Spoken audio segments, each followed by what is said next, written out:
The Note 20 series is already out there, so it's time to focus on the next big thing from Samsung, the Galaxy S21. The leaks have started rolling in and we're going to be getting a lot more soon because the S21 series is expected to launch much earlier in the first half of January as opposed to the second half of February when the S series always gets announced. So definitely subscribe and hit the bell icon so you don't miss any future S21 update. Right now, the first look of the Galaxy S21 has popped up courtesy of ever-reliable leaker OnLeaks, and it looks quite strange. From the render, the rear camera housing extends from the metal frame and it has a really weird look to it. You're either gonna love it or you're gonna hate it. I don't like the way it looks in the render, but let's hope it looks a lot better in the real world. The Galaxy S21 is gonna use a flat display just like the Note 20, but there's no hint as to whether or not it'll have a plastic back like the Note 20. I really hope they don't go with plastic, but according to Ice Universe, the S21 will cut corners in a lot of areas to keep the price down. And I think that's because of the poor sales performance of the S20 lineup. They were overpriced and hence didn't sell as expected. So I think Samsung has learned its lesson and is working to bring the prices down. But I hope they don't cut too many corners and end up making it like an A-series device. On the front, the S21 will have a 6.2-inch display just like the S20 and will also retain the higher 120Hz display.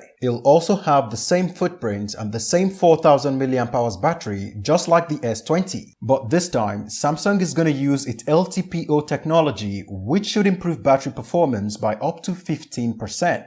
The S21 Ultra was also leaked and it has an even bigger camera bump than what's on the S20 Ultra. It houses 4 cameras and a flash, and 2 of those cameras are telephoto lens, one 3x optical zoom lens and one periscope zoom lens, similar to what Huawei did on its P40 Pro. So you can easily take portraits, get close-up shots and zoom much farther away when needed. These all contribute to having a big camera bump and an overall big phone. But with its curved edges, it shouldn't feel as big and should be more comfortable to hold. On the front, it's gonna have the same 6.9-inch QHD 120Hz display, but the bezels are gonna be even smaller than the ones on the S20 Ultra. Anyway, let me know what you think about the S21's camera design in the comment section below. Drop a like if you enjoyed the video, and definitely subscribe and hit the bell icon to get more tech-related videos. Thanks for watching guys, see you in the next one.